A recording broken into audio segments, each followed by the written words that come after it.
La madrugada del 3 de junio de 1924, Franz Kafka muere en un sanatorio de Kierling, cerca de Viena. No hay multitudes esperando fuera, no hay homenajes, ni discursos, ni sensación de cierre. Kafka apenas puede hablar, apenas puede comer.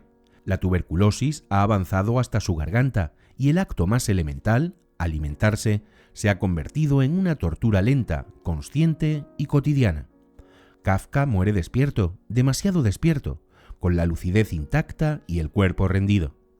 Muere convencido de haber fracasado, no sabe que su nombre se convertirá en adjetivo, no sabe que décadas después el mundo empezará a describirse a sí mismo como kafkiano, no sabe que sus miedos íntimos casi vergonzantes acabarán siendo el espejo de millones de personas. Kafka muere creyendo que no ha vivido como debía, que no ha sido un buen hijo ni un buen amante, ni siquiera un hombre fuerte. Cree que no ha escrito lo suficiente, que sus libros están incompletos, que su vida también lo está, y antes de morir deja una última petición clara y rotunda: que todos sus manuscritos sean destruidos. Novelas, relatos, diarios, cartas. Quiere desaparecer, no dejar rastro y no convertirse en nadie. Y sin embargo, ocurre lo contrario. Kafka no escribió para explicar el mundo, escribió porque no podía soportarlo.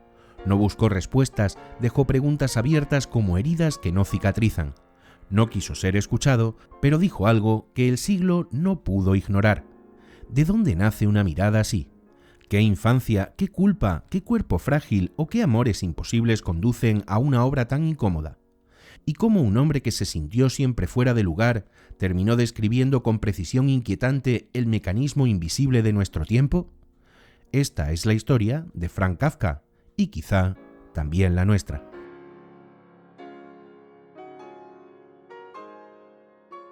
Praga, finales del siglo XIX.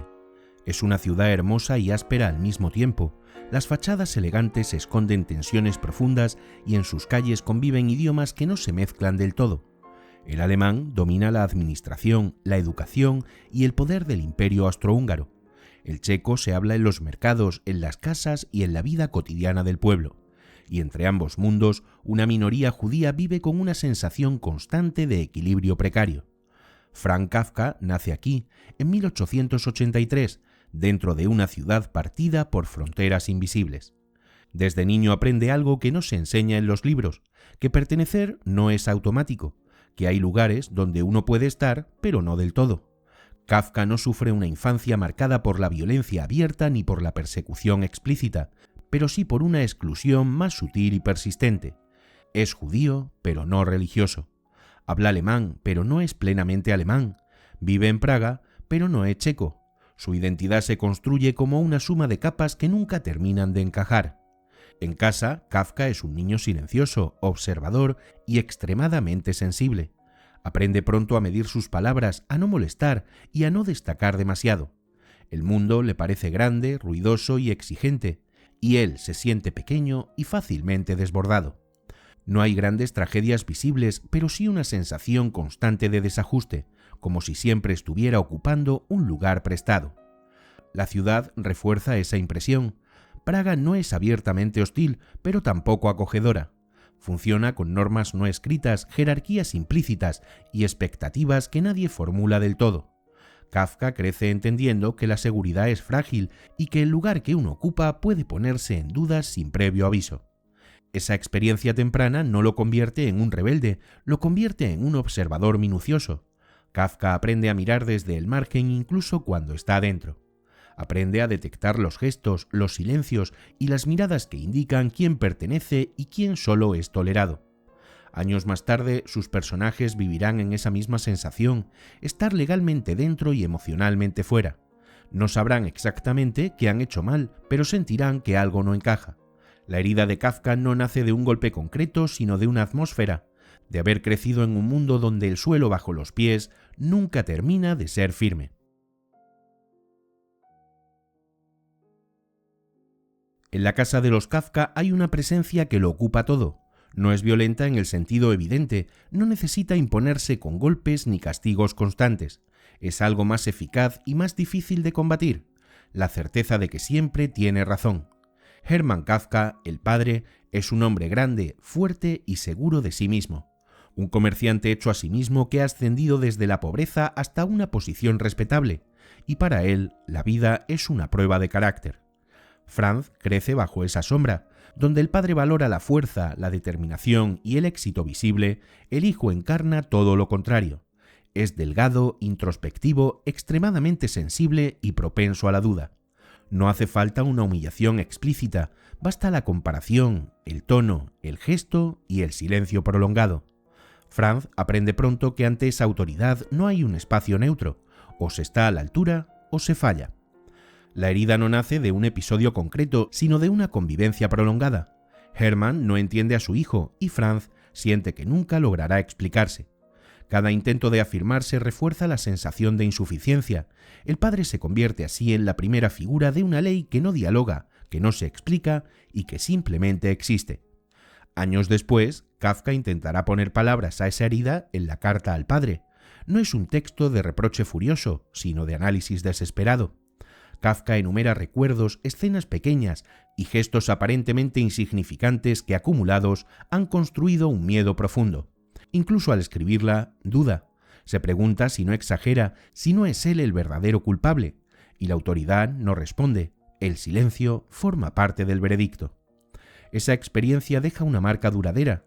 Kafka interioriza la ley, aprende a juzgarse antes de ser juzgado, a sentirse culpable incluso cuando cumple. El padre deja de ser solo un hombre concreto y se transforma en principio, la idea de que siempre hay una instancia superior evaluando, aunque no se manifieste. Mucho antes de los tribunales literarios, de los funcionarios y de los castillos inaccesibles, Kafka conoce la ley en su forma más íntima. Una ley que no necesita explicarse para imponer obediencia.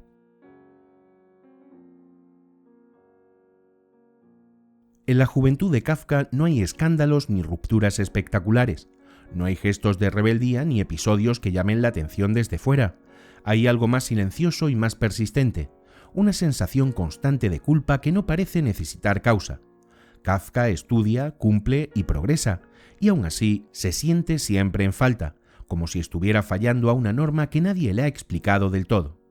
Destaca como estudiante, es inteligente, disciplinado y aplicado. Desde fuera todo parece funcionar con normalidad, pero desde dentro la experiencia es muy distinta. Kafka vive cada obligación como una prueba, cada decisión como un posible error, y así la tranquilidad nunca llega, porque la evaluación parece permanente.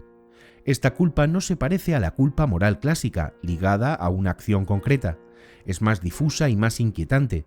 Kafka no se reprocha lo que hace, sino lo que es. Se siente culpable por no encarnar el ideal de fuerza, seguridad y claridad que percibe a su alrededor, por dudar, por cansarse, por necesitar escribir cuando siente que debería estar viviendo de otro modo. En sus diarios se acusa de pereza mientras se exige hasta el agotamiento. Se reprocha no escribir lo suficiente y al mismo tiempo escribir demasiado. Cada intento de mejora refuerza la sensación de insuficiencia. No hay absolución posible, porque no hay delito identificable que expiar. Lo más perturbador es que Kafka no vive esta culpa como una injusticia evidente. Sospecha que es legítima y cuando la culpa se acepta como punto de partida, la defensa pierde sentido antes de empezar. Aquí es donde se consolida una intuición central de su obra futura. El poder más eficaz no es el que causa desde fuera, sino el que logra que el individuo se acuse a sí mismo.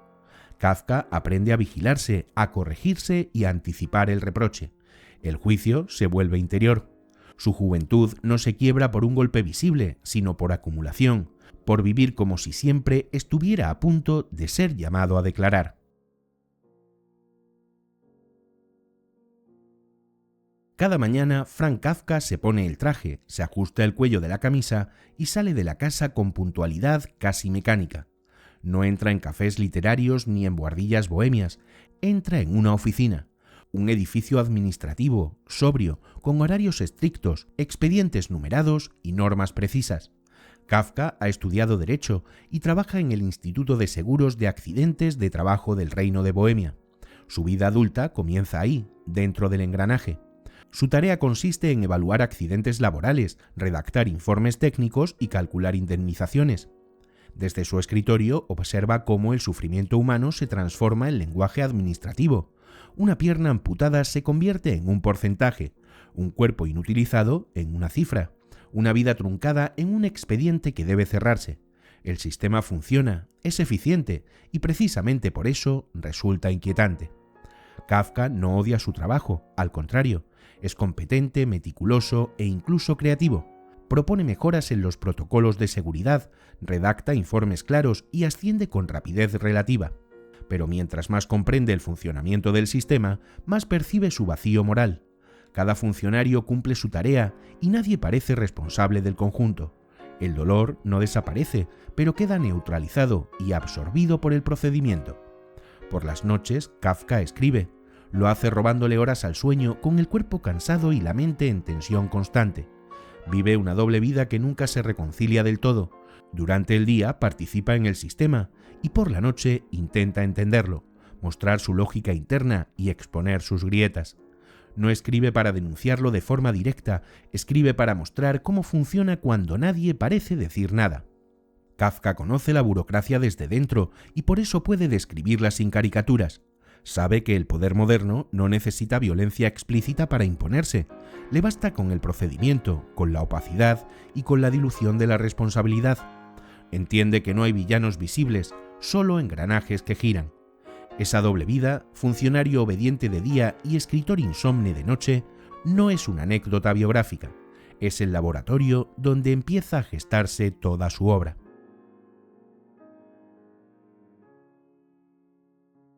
Las cartas se acumulan sobre la mesa.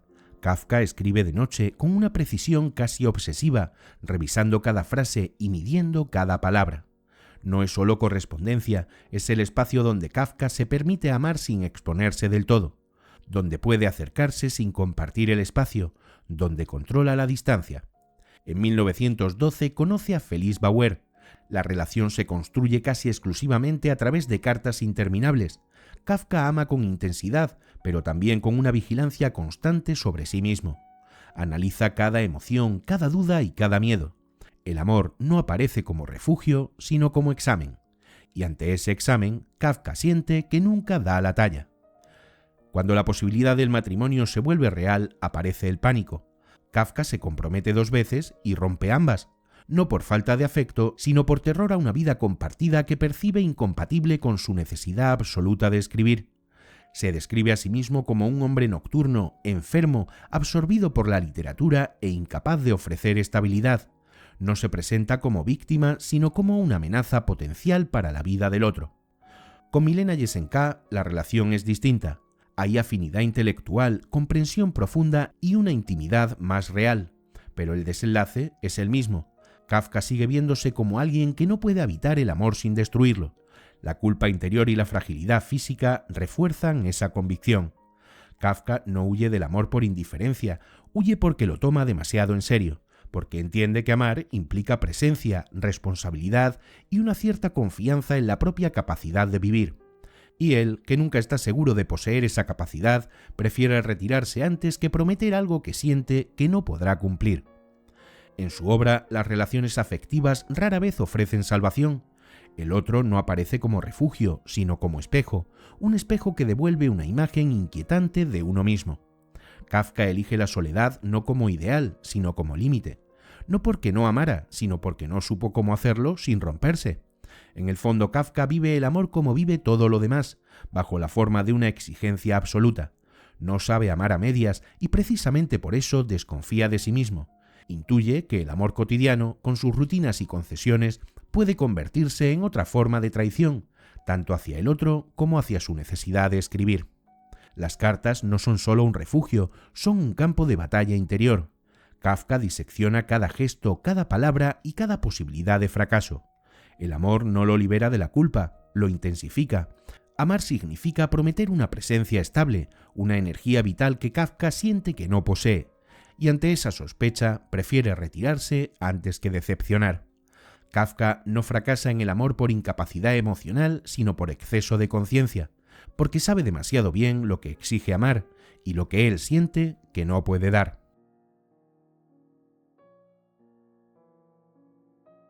En el otoño de 1912, Kafka escribe La Metamorfosis en un estado de concentración casi febril.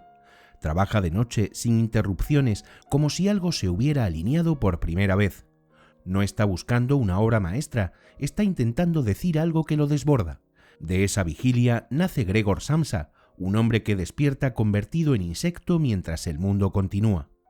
Kafka elimina cualquier marco tranquilizador, no hay sueño, ni castigo divino, ni explicación simbólica clara. La transformación ocurre y la vida sigue. El verdadero conflicto no es el cuerpo monstruoso, sino la pérdida de utilidad. Gregor deja de trabajar, deja de sostener a su familia y poco a poco deja de ser considerado humano. La exclusión no llega con violencia, sino con normalidad, y esa normalidad es lo más perturbador del relato. Cuando la metamorfosis se publica, pasa casi desapercibida. No hay escándalo ni reconocimiento inmediato.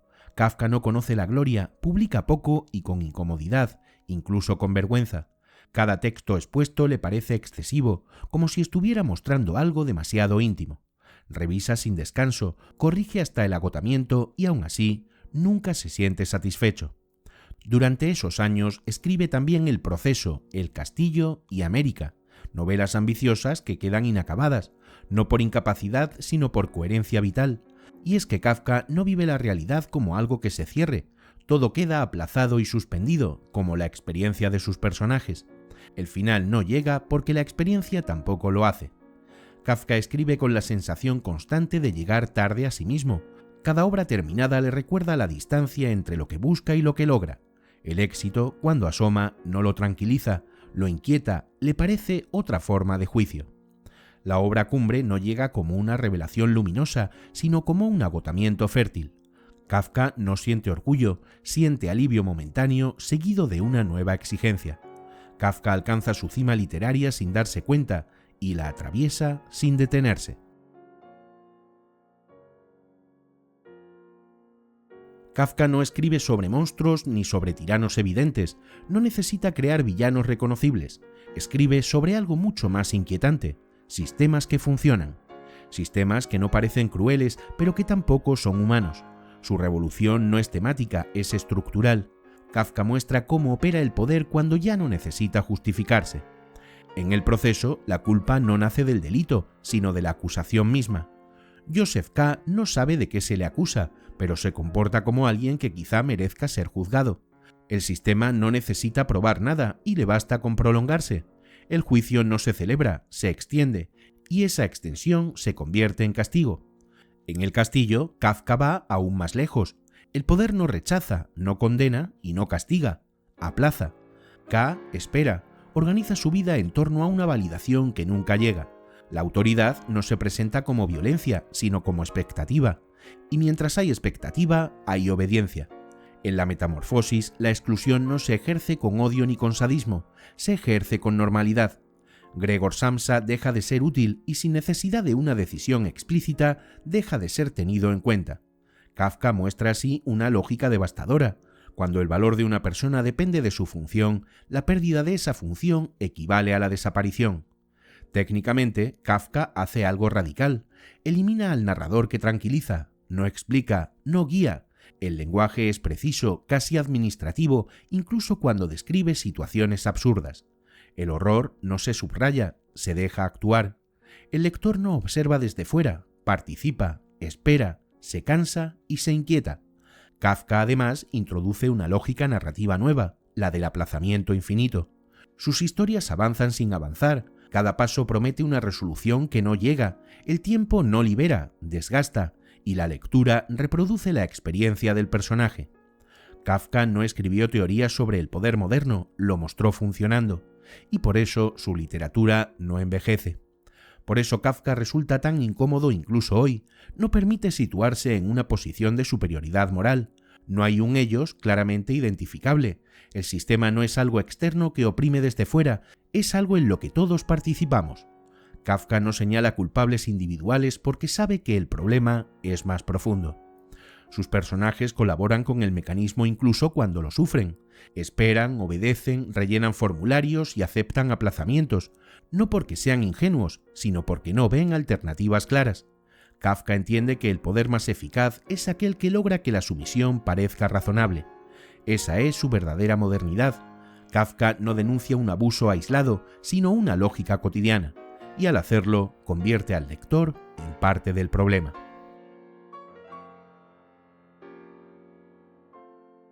El cuerpo de Kafka nunca fue un aliado. Desde joven convive con el insomnio, el cansancio crónico y los problemas digestivos. El cuerpo no le ofrece refugio, le exige vigilancia constante.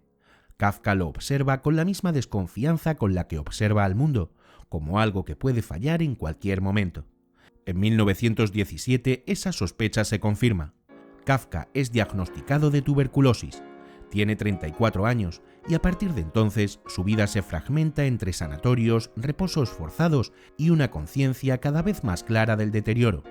La enfermedad no irrumpe como una tragedia repentina, sino como una verdad largamente intuida. La tuberculosis altera su lugar en el mundo. Kafka reduce su actividad laboral, se retira progresivamente y se vuelve dependiente. Para alguien atravesado por la culpa, la enfermedad funciona de forma ambigua. Intensifica el sufrimiento, pero también ofrece una justificación. El cuerpo, al fallar, legitima la retirada. Ya no es solo incapacidad moral, es imposibilidad física. Los días empiezan a parecerse demasiado entre sí. Paseos breves, comidas vigiladas y silencios largos. Kafka observa cómo el mundo se estrecha sin necesidad de prohibiciones externas. El cuerpo decide por él, y en ese encierro progresivo, la escritura se vuelve aún más esencial y al mismo tiempo más difícil. Kafka escribe menos, pero cada línea pesa más. No romantiza la enfermedad, no lucha contra la muerte, convive con ella. La acepta con una lucidez cansada y sabe que no habrá recuperación definitiva. La muerte deja de ser una abstracción y se convierte en presencia cotidiana. En los últimos años, la tuberculosis avanza hasta la laringe. Comer se vuelve doloroso, hablar un esfuerzo. El cuerpo empieza a negar incluso las funciones más básicas. Kafka muere lentamente, sin dramatismo, con la conciencia intacta y el cuerpo que se cierra. Cuando el cuerpo deja de funcionar, el sistema no sabe dónde colocarte, y Kafka vive esa exclusión en silencio. La habitación del sanatorio de Kierling es silenciosa. No hay dramatismo, ni multitudes, ni despedidas solemnes. Kafka está despierto. La tuberculosis ha avanzado hasta su garganta y alimentarse se ha convertido en un suplicio constante. El dolor no es explosivo, es persistente. Kafka entiende que su cuerpo ya no va a responder. Muere el 3 de junio de 1924 con 40 años. No hay reconocimiento público, no hay sensación de obra cumplida. Kafka muere convencido de haber fracasado y cree que no ha escrito lo suficiente, que sus textos están incompletos y que su vida también lo está. Hasta el final se juzga con la misma severidad con la que se juzgó siempre. Antes de morir deja una petición clara a su amigo Max Brod, que destruya todos sus manuscritos inéditos, novelas, relatos, diarios, cartas. Kafka no quiere dejar huella, no quiere convertirse en referencia, no busca posteridad, quiere desaparecer sin ruido como ha vivido. No hay misterio en el sentido clásico, no hay conspiraciones ni secretos ocultos. Lo inquietante es la coherencia. Kafka muere como ha vivido, en los márgenes, sin ocupar el centro, sin sentirse autorizado a exigir plenamente. Su muerte no contradice su obra. Kafka no muere reconciliado, no hay revelación final, no hay consuelo. Muere con la sensación de no haber estado nunca a la altura de lo que se esperaba de él, aunque nunca supo exactamente qué era eso. El juicio no se cierra, el proceso no termina. Pocos días después, su cuerpo es enterrado en Praga. El mundo sigue, los expedientes continúan acumulándose. Nadie sospecha que acaba de desaparecer una de las miradas más precisas del siglo. Kafka muere sin saber que su nombre cruzará generaciones, sin saber que su incomodidad íntima se volverá experiencia colectiva.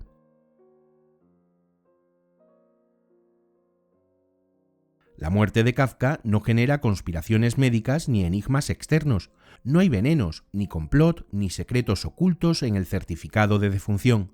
Y sin embargo, su final deja una sombra persistente, no por cómo murió, sino por cómo vivió y escribió. La pregunta no es qué lo mató, sino qué le empujó a mirar el mundo de la manera en que lo hizo. Durante décadas, Kafka ha sido leído desde múltiples ángulos. Para algunos es un escritor religioso que habla de una culpa metafísica y de una ley inaccesible. Para otros, un profeta del totalitarismo que anticipó los regímenes del siglo XX. También se le ha interpretado como precursor del existencialismo, como autor psicológico y como cronista del absurdo moderno. Todas esas lecturas contienen fragmentos de verdad, pero ninguna logra agotarlo. Kafka resiste las etiquetas porque no escribió para fundar un sistema de pensamiento.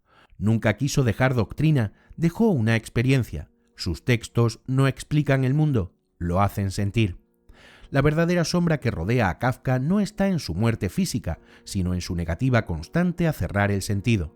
Sus novelas quedan inacabadas, sus relatos terminan sin redención, sus personajes no aprenden una lección final. Kafka no ofrece síntesis, y esa falta de cierre incomoda profundamente a quienes buscan respuestas claras.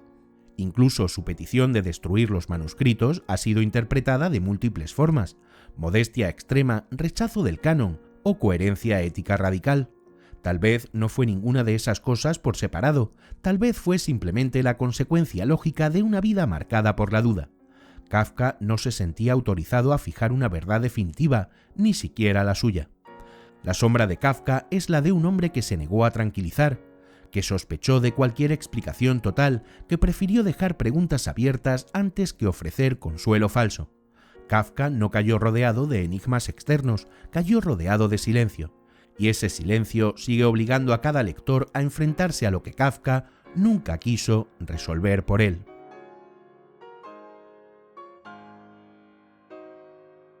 Al final, Kafka muere sin saber que su nombre sobrevivirá a su cuerpo.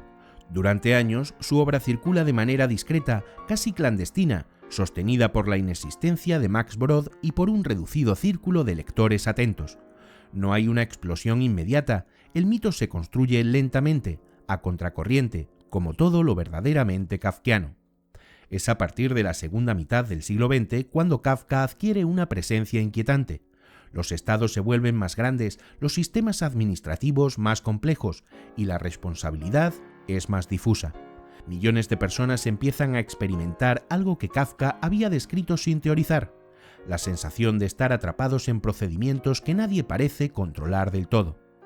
El adjetivo kafkiano entra en el lenguaje común. Ya no designa solo una obra literaria, sino una experiencia compartida. Trámites interminables, decisiones tomadas por instancias anónimas, acusaciones sin rostro y espera sin explicación.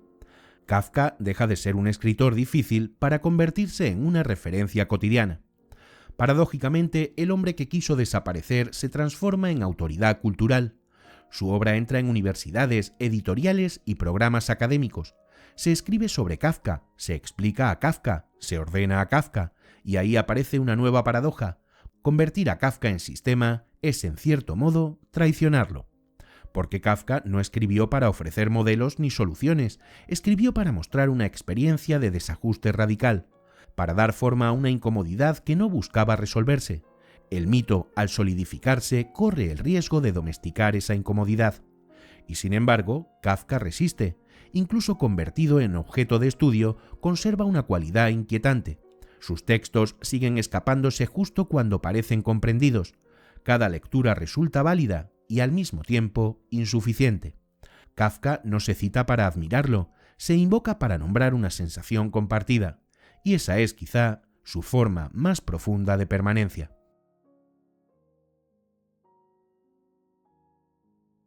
Kafka no dejó instrucciones para vivir mejor, no escribió manuales ni ofreció salidas claras. Su legado no es una respuesta, sino una advertencia silenciosa. Kafka nos enseñó a reconocer el laberinto incluso cuando parece perfectamente ordenado. En sus textos, el problema no es el caos, sino el abuso del orden. No la violencia visible, sino la normalidad que la hace innecesaria. Kafka mostró un mundo donde todo funciona, donde las normas se cumplen, donde los procedimientos avanzan, y aún así, algo esencial se pierde por el camino. La humanidad no desaparece de golpe, se diluye. Leer a Kafka hoy no produce revelaciones espectaculares, produce reconocimiento. Sus historias no parecen exageradas, sino inquietantemente familiares. El lector no se enfrenta a un futuro distópico, sino a una versión afinada del presente. Kafka no imaginó lo imposible, observó con precisión lo que ya estaba ocurriendo. Su legado no está en haber anticipado sistemas correctos, sino en haber descrito una lógica, la de un mundo donde el individuo debe justificarse constantemente, donde la culpa precede al error y donde el poder se ejerce sin necesidad de explicarse. Kafka no denunció desde fuera, escribió desde dentro, desde la experiencia de quien participa en el mecanismo y al mismo tiempo se siente atrapado por él. Por eso Kafka no envejece. Cada época cree leerlo por primera vez, cada generación siente que habla directamente de su tiempo. Sus textos no se agotan porque no se cierran, funcionan como espejos incómodos que devuelven una imagen que preferimos no ver del todo. Kafka no nos pidió que cambiáramos el mundo, nos pidió algo mucho más difícil, que no nos dejáramos engañar por su apariencia de normalidad, porque su legado no es esperanza ni desesperación, es la lucidez.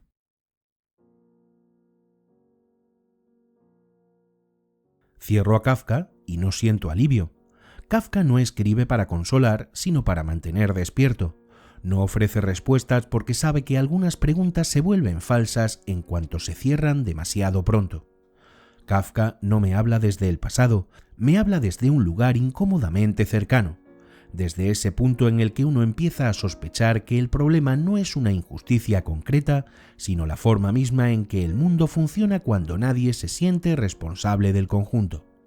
Kafka no grita ni acusa, se limita a mostrar el mecanismo en marcha, y eso es lo verdaderamente inquietante. Pienso en sus personajes esperando respuestas que nunca llegan, obedeciendo normas que nadie termina de explicar, y me doy cuenta de algo incómodo. No los observo desde fuera. Camino con ellos, espero con ellos. Kafka no creó monstruos, describió personas normales atrapadas en sistemas normales, y esa normalidad es lo que da miedo. Tal vez por eso Kafka incomoda tanto, porque no ofrece una salida limpia, no enseña un enemigo claro, no promete redención. Kafka se limita a mostrar el precio que pagamos cuando aceptamos vivir sin preguntas, cuando confundimos funcionamiento con justicia y cuando delegamos nuestra responsabilidad en procedimientos que parecen neutrales. Leer a Kafka no te hace sentir mejor, te hace sentir más consciente, y esa consciencia pesa. Pero también es ahí donde empieza algo distinto, no una revolución épica, no una ruptura grandilocuente, sino un gesto mínimo, el de no aceptar sin más lo que se presenta como inevitable, el de reconocer el laberinto antes de perderse del todo en él. Kafka entendió que el poder más eficaz no necesita imponerse con violencia visible, le basta con convertirse en rutina, en trámite y en costumbre. Cuando eso ocurre, la resistencia deja de ser épica y se vuelve íntima. Ya no consiste en derribar muros, sino en no dejar que la culpa, el lenguaje y la espera te vacíen por dentro. Kafka no nos enseñó cómo salir del laberinto, tal vez porque no hay una salida clara, pero sí nos dejó algo esencial, la capacidad de reconocerlo cuando entramos, de no confundir funcionamiento con justicia, ni eficiencia con verdad. Kafka no nos salva, pero nos despierta, y a veces estar despierto, aunque duela, ya es una forma de resistencia.